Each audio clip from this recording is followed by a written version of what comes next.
বৰিগাঁও আঞ্চলিক শংকৰ মাধৱ পাঠ মন্দিৰত অখণ্ড ভাগৱত পাঠৰ সামৰণি। মহাপুৰুষ শ্ৰীমন্ত শংকৰদেৱৰ জন্মস্থান বটদ্ৰৱাৰ সমীপৱৰ্তী বেলতল বৰিগাঁও আঞ্চলিক শংকৰ মাধৱ মন্দিৰত মহাপুৰুষ মাধৱদেৱৰ জন্মোৎসৱৰ লগত সংগতি ৰাখি অনুষ্ঠিত হোৱা তিনিদিনীয়া অখণ্ড ভাগৱত পাঠৰ আজি সামৰণিৰ পিছতে ভাগৱতৰ শোভাযাত্ৰা কৰে। বিশ্ব শান্তিৰ কামনাৰে ভাগৱত পাঠ অনুষ্ঠিত কৰিছে। আৰম্ভণিৰ দিনা বন্তি প্ৰজ্বলন কৰি আৰু তাৰ পিছত ধৰ্মধ্বজা উত্তোলন কৰে। অনুষ্ঠানত কেইবাগৰাকী জ্যেষ্ঠ লোকে অংশগ্ৰহণ কৰে। লগতে নাম কীৰ্তন আৰু ৰাজহুৱা ভোজ অনুষ্ঠিত কৰা হয়। অসমীয়া জাতীয় জীৱনৰ অতিকৈ পবিত্ৰ ভাগৱত শোভাযাত্ৰাত ভকত বৈষ্ণৱ আই মাতৃয়ে হৰি নামেৰে মুখৰিত কৰি তুলিছে। পুৱাৰ পৰাই জাতীয় সাজপাৰ পৰিধান কৰি লানি নিচিকা সোঁতত এক আধ্যাত্মিক পৰিৱেশ বিৰাজমান হ'ল বৰিগাঁও আঞ্চলিক শংকৰ মাধৱ মন্দিৰ। লোকে লোকাৰণ্য পৰিৱেশ, শ শ ভক্তৰ আগমন ঘটে ভাগৱত শোভাযাত্ৰাত।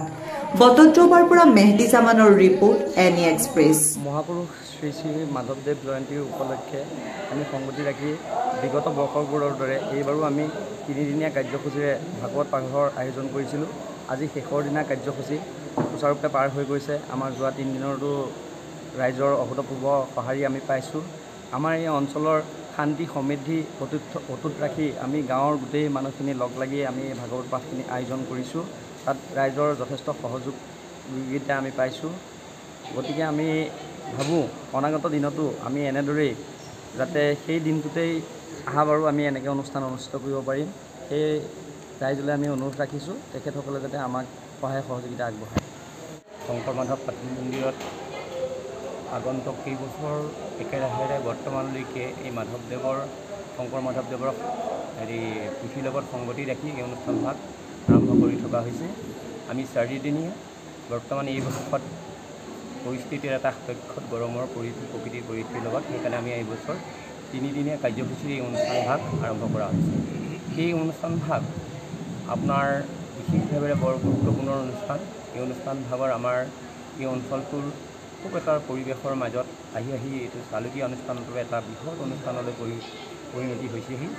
ইয়াত আপোনাৰ প্ৰথম অৱস্থাতেই কেইজনমান আমাৰ বৃদ্ধ ভকতসকলে একত্ৰিত হৈ ইয়াৰ পৰাই বৰ্তমান বেছি দূৰ নহয়, অলপ দূৰৰ আগতে এজোপা গছৰ তলত ফিল্ড এখনৰ তলত এৰা সমষ্টিয়ে এই ভাগৱত কিছু আলোচনা কৰিছিল। আলোচনা কৰি আহি আমাৰ মতেদি বিশেষভাৱে আমি ইয়াৰ জানিব পাৰিছোঁ বৰ্তমান 65ৰ পৰা আৰম্ভ কৰি ইয়াৰ 60 বছৰত এতিয়া হৈ দিছেহি।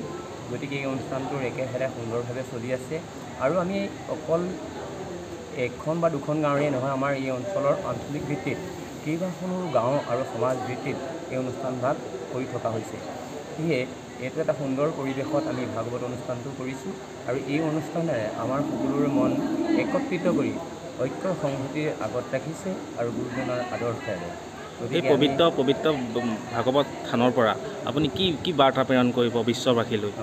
এটি কথা হ'ল, আমাৰ গমেই পাইছে যে এতিয়া বৰ্তমান যিটো কলি যুগৰ বিভিন্ন প্ৰকাৰে মানুহবোৰ বিশেষভাৱে যিভাৱে আগবাঢ়িবলৈ লগা হৈছে, সেইটোৰ যদি আমি ভাগৱতৰ মাধ্যমেৰে যদি আমাৰ আগবাঢ়ি যোৱা নাযায়, তেতিয়াহ'লে উঠি অহাৰ প্ৰজন্মৰ পৰা আৰম্ভ কৰি আমাৰ সকলোৰে নিশ্চয় ভগৱন্তৰ ওচৰত বা ভাগৱতৰ মাধ্যমেৰে যোৱা নহয়, তেতিয়াহ'লে আমাৰ আগবঢ়াৰ আৰু অত্যন্ত নাই। সেয়ে এইটোৱে সংগতি হিচাপে প্ৰায় আমাৰ ইয়াতেই নহয়, এই ভাগৱত ভাগ বৰ্তমান কিছু বছৰৰ প্ৰায় ঠায়ে নামঘৰতেই এই অনুষ্ঠান ভাগ হৈ আছে।